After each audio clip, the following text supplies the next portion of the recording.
नवरात्रि भारत में बहुप्रतीक्षित त्योहारों में से एक है। इस वर्ष ये 10 अक्टूबर बुधवार को शुरू हो रहा है और 18 अक्टूबर गुरुवार को समाप्त होगा। आसपास हर कोई अपनी सबसे अच्छी पोशाक पहनेगा। जो लोग अपनी मातृभूमि से दूर रहते हैं वो घर वापस आ जाएंगे, जबकि जो वापस नहीं आ सके उन्हें घर की याद आएगी। कई लोग पूरे 9 दिन व्रत रखेंगे, कई लोग सांस्कृतिक कार्यक्रमों में हिस्सा लेंगे।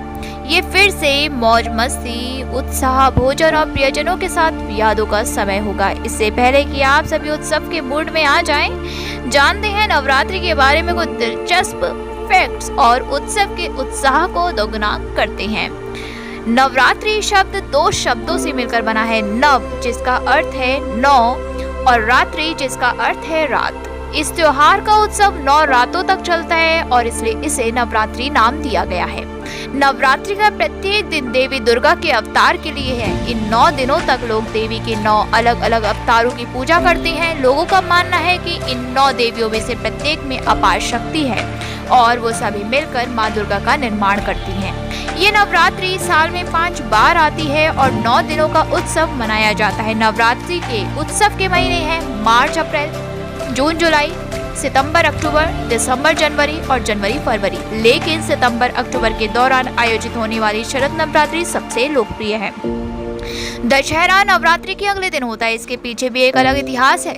इस दिन भगवान राम ने श्रीलंका में राक्षस राजा रावण के खिलाफ युद्ध जीता था। इसलिए उस जीत को चिन्हित करने के लिए लोग रावण के बड़े बड़े पुतले बनाते हैं और उन्हें जलाते हैं। ये बुराई पर अच्छाई की जीत का प्रतीक है।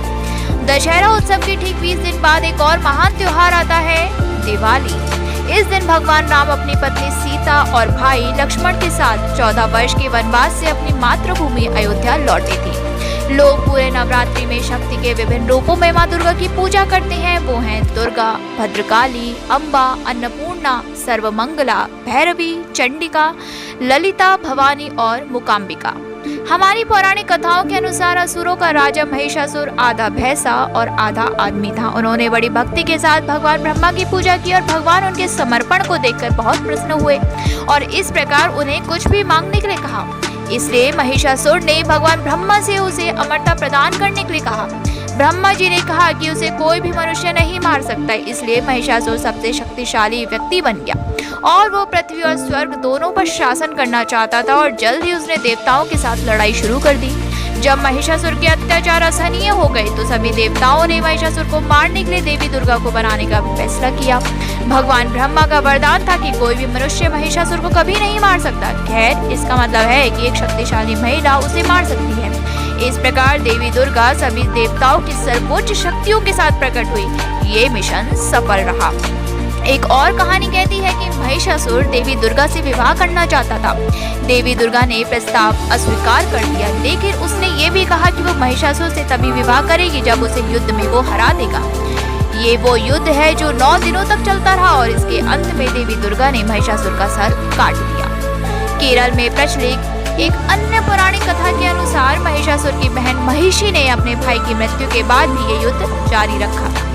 भारत के पूर्वी हिस्से में ऐसी मान्यता है कि दक्ष की बेटी उमा या पार्वती, जिन्होंने भगवान शिव से विवाह किया और कैलाश पर्वत पर गईं, हर साल नवरात्रि के दौरान इस धरती या अपने मायके आती हैं। वो अपने 4 बच्चों लक्ष्मी, सरस्वती, कार्तिक और गणेश के साथ आती हैं। उनकी 2 सबसे अच्छी दोस्त या सखियां, जिन्हें जया और विजया के नाम से जाना जाता है, ये भी उनके साथ आती हैं। इसलिए सभी विवाहित महिलाओं के लिए नवरात्रि को घर वापसी के रूप में भी जाना जाता है। नवरात्रि के दौरान हम सभी जिस भक्ति और प्रार्थना का पालन करते हैं, हम उसे मानसिक रूप से स्वस्थ बनाती है। 1, 2 या 9 दिनों के उपवास के साथ साथ अन्य प्रायश्चित हमें बीमारियों से लड़ने के लिए मजबूत करते हैं और शारीरिक रूप से स्वस्थ रखती हैं।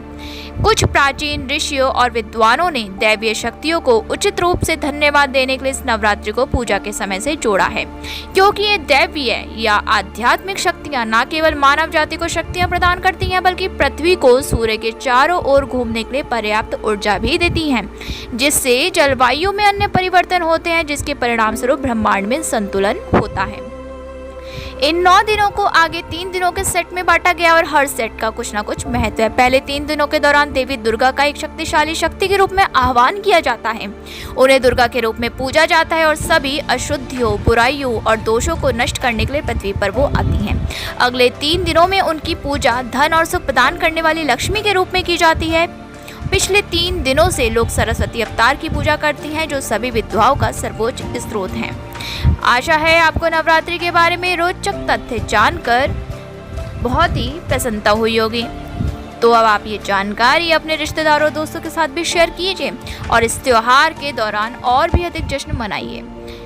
मिलते हैं नेक्स्ट वीडियो में। आप पूरा वीडियो देखने के लिए आपका बहुत बहुत शुक्रिया। लाइक करना बिल्कुल मत भूलिएगा और चैनल को सब्सक्राइब ज़रूर कीजिएगा। दोस्तों, स्ट्रे एनिमल्स को फीड कराना, उनकी हेल्प करना बहुत ज़्यादा ज़रूरी है। मैं भी करती हूँ, आप भी कीजिए। मिलते हैं नेक्स्ट वीडियो में। बोलो जय माता दी।